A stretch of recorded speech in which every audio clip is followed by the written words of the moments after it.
Your child pushes away their plate for the third night this week.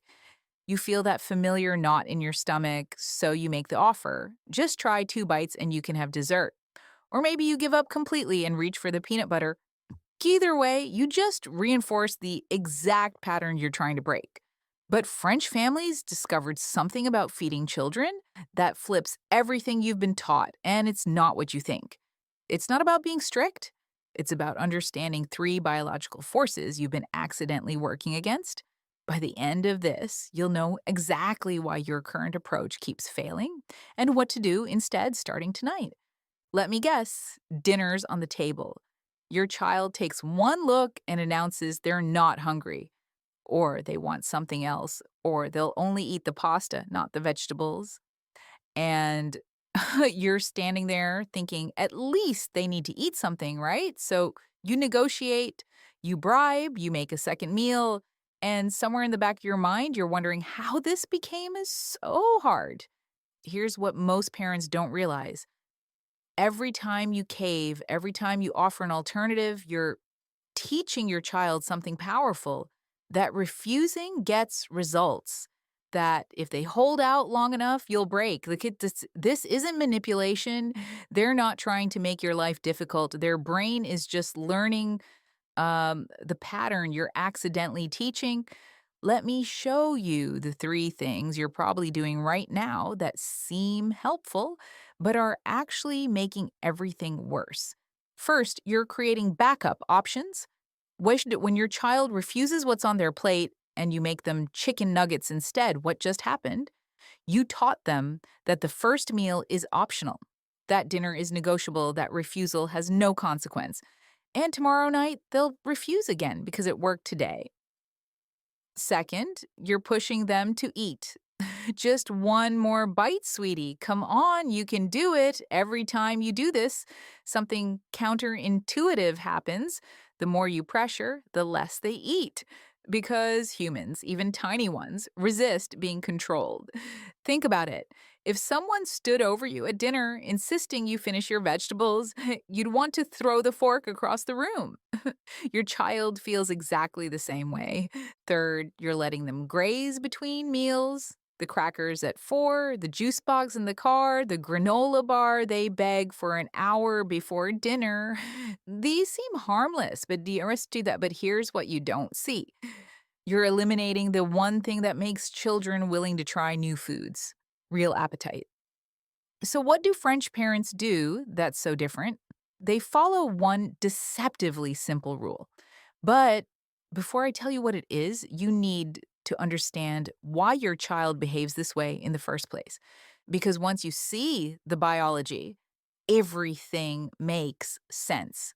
Here's what's happening inside your child when you serve something new. First, their brain is hardwired with something called neophobia. That's the scientific term for fear of unfamiliar foods. Yeah, this isn't them being difficult. This is survival wiring. Their brain is asking, is this safe? Can I trust this? And until they have enough exposure to know the answer is yes, they're going to resist. Second, there's what researchers call the control paradox. The more you force eating, the more they fight back. Not because they're defiant, because autonomy matters to humans at every age. Studies actually show that when parents use pressure tactics, children eat less of the food, not more. Your good intentions are backfiring. But here's the third piece, the one that changes everything if you get it right. It's the appetite cycle. Think about the last time you were genuinely hungry. Not bored, not snacking, truly hungry. Even plain bread tastes incredible when you're actually hungry, right? Your child has lost access to that biological signal because we've been taught that hunger is dangerous, that we need to prevent it at all costs. French parents understand something we've forgotten. Letting children experience real hunger before meals isn't neglect. It's structure. It's the biological key that unlocks their willingness to try new foods. Because when a child sits down genuinely hungry, everything shifts. Their resistance softens. their curiosity kicks in, their brain opens up to possibility. So here's the French rule, and most people only know the first part. It's called the menu unique. One family, one meal. In French households, there's a single dinner. The parent decides what's served, no alternatives, no backup plans, no negotiations about what's on the plate. Now, before you think this sounds harsh, stay with me because this isn't about control, it's about clarity. The parent's job is to decide what food is served, when it's served, and where. The child's job is to decide whether to eat and how much. You provide, they choose. You're not forcing them to clean their plate. You're just not running a restaurant. But that's only the first part. The second element is what French parents call the mandatory taste. Children aren't required to eat everything, they're not forced to finish anything, but they are required to taste it. One polite taste every single time. And here's the language that matters. You don't have to like it. You just have to let your tongue get to know it. Watch what happens when you frame it this way. You're not demanding they enjoy it. You're not asking for enthusiasm. You're just asking for exposure because research shows children need 8 to 15 exposures to a new food before they accept it. Most American parents give up after 2 or 3 tries. We assume they hate it. We stop serving it. But French parents understand that familiarity takes time. And here's how you make this taste requirement work without turning it into a battle. You use curiosity talk instead of compliance talk. When your child tastes something new, you don't say good job or I'm proud of you. You say, what did you notice? Is it crunchy or soft? Does it taste sweet or salty? What does it remind you of? This does something brilliant. It shifts the focus from eating as obedience to eating as exploration. You're making food interesting instead of making eating a performance. And your child stops resisting because you're not pushing. You're just asking them to pay attention. But here's the part nobody talks about, the invisible piece that makes everything else actually work. Without this third element, the other two rules will fail every single time. French children don't snack constantly. They have structured meal times with one planned snack, usually around 4 in the afternoon. A piece of fruit, maybe some bread. But then, nothing except water until dinner. No crackers, no juice.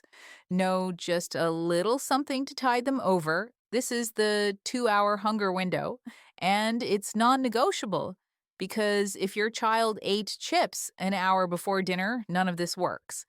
They're not hungry. And without hunger, there's no biological reason to try the green beans on their plate. They'll refuse because their body isn't asking for food yet. This isn't deprivation. This is allowing their natural appetite to build so that when they sit down at the table, they're actually ready to eat. And that changes everything. When a child arrives at dinner genuinely hungry, something happens. They're more willing, more curious, more open. Hunger is the missing ingredient most parents don't even know they need. So let me show you what this looks like in practice. Step one, you serve one balanced meal with variety. Include protein, vegetables, a starch, but make sure there's at least one safe food on the table.